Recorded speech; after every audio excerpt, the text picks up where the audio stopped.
Hi, my name is Bryan Young, and I'm pleased to be the new chair of Transition Salt Spring. I'm here to talk with you about our bold plans for climate action here on Salt Spring Island.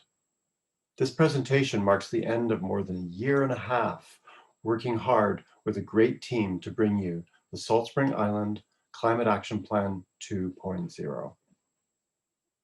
Now, for those of you who don't know me, my background is in renewable energy development and energy efficiency program design.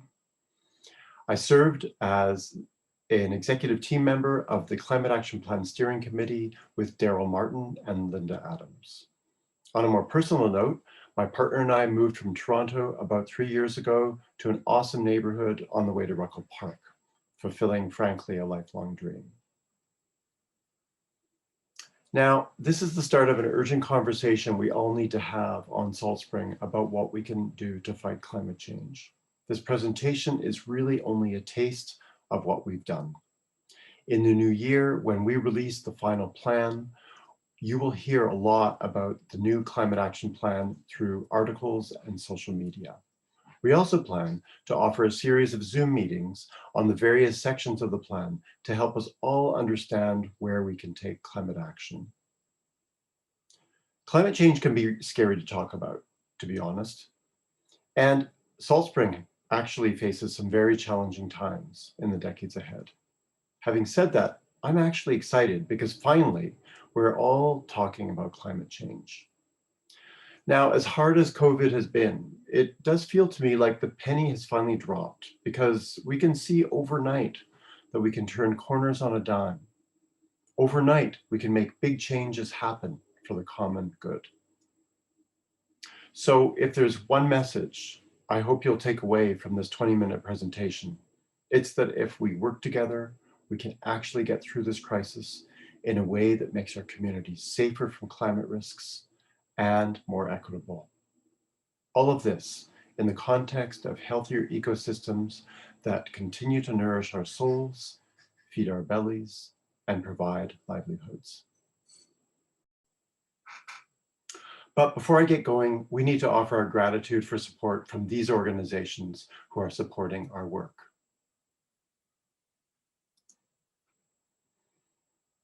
In my short time with you here today, I'd like to share with you high-level overviews of some of the key findings of the Climate Action Plan, big changes we've made at Transition to take on Climate Action Plan implementation, and of course, the road ahead for 2021. Many of you watching will no doubt have been one of the more than 2,000 islanders that participated in our extensive public engagement survey process on the Climate Action Plan that we held last summer. Nearly 900 islanders spent an average of 35 minutes completing the survey, which provided us with thousands of excellent comments and suggestions, which really helped to shape the plan. Just as a comparator, government-led consultations usually get around 0.4% response rates, while we got close to 10% of Salt Springs population completing the CAP survey. We also reached out to more than 100 Islander stakeholder groups and First Nations, receiving feedback from half, which is a very high response rate for consultations of this type. We spent the late summer and fall poring over your input, and as a result, we made many changes to the plan, adding new recommendations, changing others, and even adding whole new sections in response. But overall, the feedback validated our direction. While the path ahead is, of course, long and hard, the cost of not taking this road will be way too high. Achieving the goals in the Climate Action Plan isn't necessarily about sacrifice. Yes, it is true, we will have to change the way we do many things. Any emergency requires that. But acting now means that we have choices. And many of those choices, when it comes to climate action, also generate co-benefits for a better economy, higher quality of life, more equitable access to housing and employment, and of course, a healthier environment. Think, for example, of the Sailor Sea Multi-Use Trail or an integrated shipping and composting plant on Salt Spring. Both could generate many co-benefits for our community. Everything from our physical health and safety benefits all the way to the health of our farms and our gardens. Early in the new year, 2021, we will publish and post the finalized plan. In the meantime, we're inviting all of you to become part of One Cool Island. This campaign will frame all of our engagement with salt springers in 2021. Now to the plan. Key to guiding climate action on Salt Spring is defining the climate risks we face over the next several decades. To accomplish that, our team undertook a climate risk assessment that resulted in the production of a series of high-resolution, high-quality maps and data that, somewhat like a picture book actually, tell the story of Salt Spring up to 80 years from now based on publicly available data. The map you see here on the left of the slide defines our ever-increasing fire risks, for example. These data show us where the water will rise the most, what parts of the island are most at risk of fire, and much, much more. Data can be numbing and alienating for many watching, so I'm going to show you some stories of where our future could go, anchored, of course, in cold, hard data. Here, we have the projection for changes in the number of frost days to 2080, a short 60 years away. While it might be nice to celebrate the end of twice-annual tire changes by 2080, when frost days actually completely disappear, this climate change impact comes with a very high cost. Consider, for example, these not-so-fanciful stories that could be coming to a driftwood near you. These are the scenarios we face on a frost-free Salt Spring. We're already seeing the shift, and ecosystems simply cannot adapt quickly enough to such rapid changes. A simple thing like frost days ripples out to many areas, all of which are interconnected and unleashing chains of events that multiply the impacts of climate change. Consider rainfall as one other example. The data tells us that the number of days with very heavy rainfall will increase by more than 25% by 2080.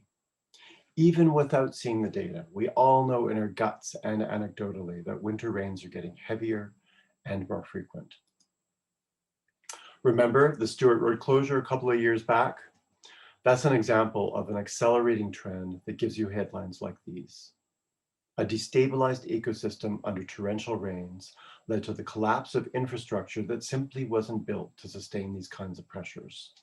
In this case, clear-cut forests left soil exposed and impoverished, leading to a landslide. What we do to our forests affects our roads. What we do to our roads affects our water quality, and so on. Then there's temperature, but the charts don't tell the full story. After all, average highs of 30 mean highs well past that. Imagine peak temperatures of 36, maybe 37, and you can see, based on recent experiences, we can all recognize what will likely happen. This will create ripples that affect every aspect of our lives, including our health and our safety. This summer's fires in the Western US, for example, show us a future that's creeping north. And that future is being foreshadowed, as we can see with the introduction of a new term in our vocabulary, smoke season. Anything we can do to help our ecosystem stay moist and healthy will help our communities stay safer from drought and fire.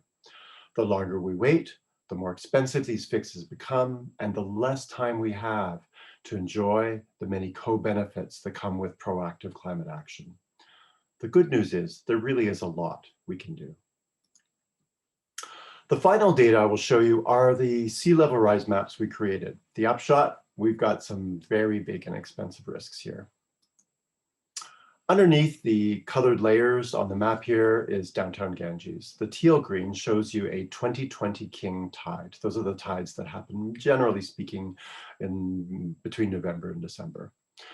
Only 80 years from now, pictured in lime green, king tides bring ocean water all the way up to past the library. The orange shows us king tides plus a 1.3 meter storm surge. This flooding cripples the village, leading to closures, losses, and damage to infrastructure. These problems are also going to get worse and more expensive to deal with if we kick the can farther down the road. On this slide, we have Bettis Beach and the top of Fulford Harbor, where whole neighborhoods are affected and roads cut. We need to prepare for these changes now. So all of this data, sea level rise, temperature, frost, rain, have implications that ripple out to impact where and how we build, how we get around, where we grow our food, and how our landscapes and ecosystems will change, for better or for worse. Act now, and we have choices. Wait, and we have a lot fewer. Overall, the Climate Risk Mapping Project provided the context for all of the recommendations included in the plan. In the new year, you're all going to get an opportunity to read and hear about the 250 plus recommendations across more than 60 strategies that cut across all aspects of life on Salt Spring. We will be working hard to implement those recommendations with you. We will also be working with the agencies, businesses, and nonprofits that serve our island to develop meaningful collaborations that get big things done. Now let's switch gears and talk about how transition has changed to undertake the implementation of CAP 2.0. Globally, COVID has accelerated state-led plans to decarbonize our economies. Our own federal government just released a very ambitious plan, which would see billions of dollars poured into retrofits, climate change adaptation, and reorienting our economy to cleaner technologies. Car sales during COVID tell a similarly positive story. Looking at the chart on the left of your screen, we see that while car sales overall tanked, EV sales have boomed. In the graph at the right, all three British Petroleum scenarios show that fossil fuel use never recovers to pre-COVID levels. Both charts indicate that a massive market transformation is already underway, akin to and maybe even greater than the changes brought about by the information technology revolution. In the context of these encouraging signs, let's talk about where transition and our members go from here. Up to December 31st, saw the implementation of many structural changes at Transition Salt Spring. These were all made in response to the request by the CAP Steering Committee for TSS or transition to take on the implementation of CAP 2.0. The result, approved this fall, is a whole new governance structure along with a whole new mission and vision. Already new committees have formed, found their feet, and stepped into action. And on December 15th, the members elected a new board. To cap off this exciting first phase, we held a stakeholder event on November 30th to launch the Salt Spring Island Climate Action Network, and the results, quite frankly, blew us away. We wrote about that in the Driftwood on December the 9th. Check that out if you want to get a fuller account of what happened. The participants represented most of the organizations that serve our island, and almost every single organization invited attended. Bottom line, they're very interested in Transition Salt Spring playing the role of climate action convener and facilitator. And this really does put us in a good position for 2021. Starting in December, up to somewhere in January, Transition completes its transition. Several funding applications have been submitted, with some of the smaller ones already bearing fruit. As we close this important time of transition, I want to sincerely thank Gail Baker, Ruth Waldeck, Andrea Palferman, Patty Burrell, Deborah Miller, and Jessica Harper for standing for election to the new board. I also want to express my deep gratitude to our staff, Erin Ann Harper and Darlene Gage, without whom this would simply not have been possible.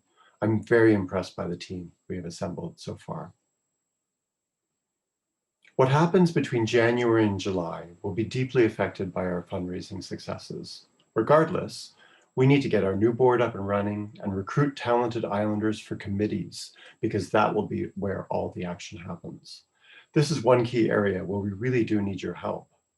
We will be actively recruiting in the community with job ads for volunteers to serve on our climate action committees. We need people with strong communications, fundraising, government relations, project management, and event skills to help our board and staff do the work of implementing CAP 2.0. Implementing 250 recommendations will definitely keep all of us busy until 2030. By mid-next year, 2021, We expect that our presence in our community will be well established. I'm going to redo that so that it's neutral as to the year. Redo of slide 23. By mid-2021, we expect that our presence in the community will be well established under the One Cool Island banner, and that people will recognize the value we are providing through their donated time and financial resources. How big these efforts will be depend on news about some funding proposal that are out for response, and on the success of our fundraising from Transition Salt Spring members like you. And while it's true that our success depends on the staff and volunteers at Transition, the foundation really will be built on our funders. We have an awesome volunteer culture driven by people like some of you watching and me who can afford to donate their time. But to accomplish the changes we want to make, we need paid staff. This means creating reliable livelihoods for Salt Springers to live on Salt Spring. Right now, I can tell you we have a highly dedicated duo working very hard to support climate action because they really do care. With our collective work, I know we can look forward to an exciting ride in 2021. As I finish, picture a Salt Spring Island where all of our leading organizations rather, are working together to take climate action. Based on what we heard from stakeholders on November the 30th, there's a strong appetite for that. This picture sees Transition Salt Spring helping bring us all together to develop the big projects that we need to lower emissions 50% by 2030 and prepare our communities and ecosystems for the impacts from climate change that are already underway. I know we can do this while achieving an island economy that works for everyone, a place with good jobs and affordable housing. One thing's for sure, we will only be able to do this together. Darlene Gage, our lead coordinator, coined a nice line for a recent funding application that goes like this: Salt Spring is small enough to connect, big enough to make a difference. That's us in 2021. One Cool Island. We're now halfway to our $10,000 December 31st target, so I have a request to make. Right after you finish watching, can I count on you to go to transitionsaltspring.com to make a one-time or preferably monthly donation? Your gift of climate action helps bring together our island's organizations through the Salt Spring Climate Action Network. It also helps us inspire islanders to make changes in their own lives. From pushing for the electrification of our island's fleet vehicles and ferries to restoring the health of our forests, the plan is packed with ambitious but achievable actions. And those actions have a much better chance of happening if we're out there advocating on your behalf to make them happen. And if you were thinking of a one-time donation of $100, $500 or more, consider breaking that up into monthly donations. If you're new to Salt Spring, why not start with a $10 a month donation to try us out? We promise to work hard and effectively to put your money to work. Monthly donations are easy to set up and they create a steadier stream of funding for us. And that makes it possible for us to better attract and retain the talented people that make this work possible. So you watched all the way through to the end of this video because you care about climate action. And from the bottom of my heart, I really do thank you for that. Today, I'm asking you to take your relationship with Transition to the next level by becoming a donor. Let's blow past that $10,000 target and give us something more to celebrate on December 31st. Be kind, be safe, and on behalf of all of us here at Transition Salt Spring, thanks for listening.